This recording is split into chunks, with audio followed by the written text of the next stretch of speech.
एक में ऐसा भाई है जो ये कह रहा है कि सूच्यग्रम न दास्यामी बिना युद्धे न केशवा, कि सुई के नोक के बराबर जमीन बिना युद्ध के नहीं दूंगा।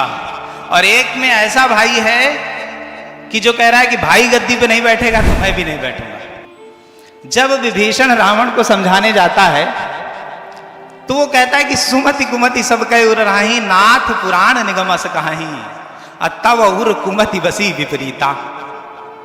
आप सोचिए ये राक्षस की फैमिली में इस तरीके की बातचीत है कि भाई के साथ ऐसी बातचीत कर रहे हैं। और दूसरा यहां तक नहीं, उन्होंने कहा जियस सदा सठ मोर जियावा, रिपुकर पक्ष मूड़ तुहि भावा।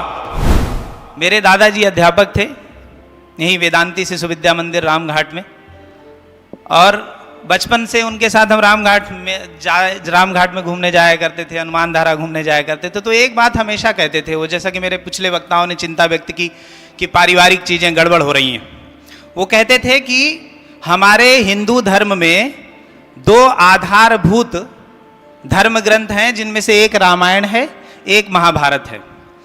मजेदार बात यह है कि एक में ऐसा भाई है जो ये कह रहा है कि सूच्यग्रम न दास्यामी बिना युद्धे न केशवा, कि सुई के नोक के बराबर जमीन बिना युद्ध के नहीं दूंगा। और एक में ऐसा भाई है कि जो कह रहा है कि भाई गद्दी पे नहीं बैठेगा तो मैं भी नहीं बैठूंगा।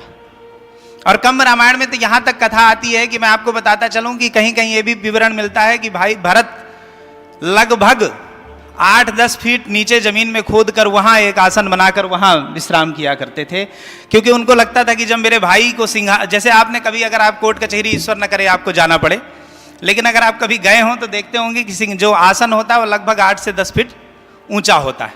ऐसे ही राजा का आसन भी होता है। तो उन्होंने कहा कि मैं कल्पना कर पा रहा हूं कि अगर मेरे भाई राजा होते तो कम से कम इतनी ऊंचाई पर बैठते। और अब जबकि वो जो त्रिलोकी है जिसके लिए बाबा तुलसी ने कहा कि तात राम नहीं नर भूपाला, भुवने स्वर कालहु कर काला, अजित अनादि अनंत अनंता, अज सच्चिदानंद भगवंता।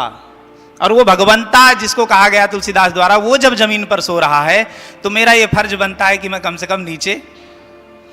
आज का जो मैं एक अलग दृष्टिकोण आपके समक्ष प्रस्तुत करूंगा कि तुलसी कितने मर्यादित थे। आप इस बात से अंदाजा लगाइए कि वो राक्षस की जो परिवार है, रावण का जो परिवार है, उनके परिवारी जनों के दृष्टिकोण आप सुनिए। जब विभीषण रावण को समझाने जाता है तो वो कहता है कि सुमति कुमति सब कह उर राही, नाथ पुराण निगम अस कहाही, तव उर कुमति बसी विपरीता। आप सोचिए ये राक्षस की फैमिली में इस तरीके की बातचीत है कि भाई के साथ ऐसी बातचीत कर रहे हैं। और दूसरा यहां तक नहीं, उन्होंने कहा जियस सदा सठ मोर जियावा, रिपुकर पक्ष मूड़ तुहि भावा।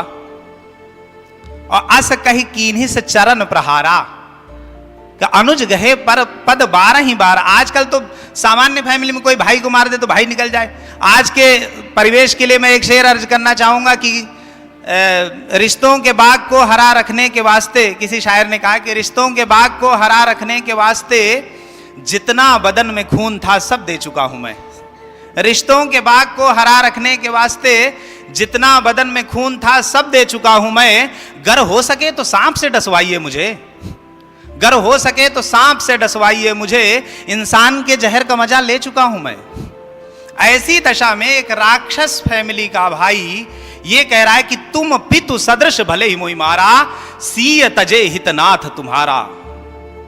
आप इस गरिमा की कल्पना करिए कि आज सामान्य हमारे जैसे लोग अपने भाई का इतना आदर नहीं कर पाते हैं, और उस समय की कल्पना करिए कि राक्षस के वंश में वो व्यक्ति है।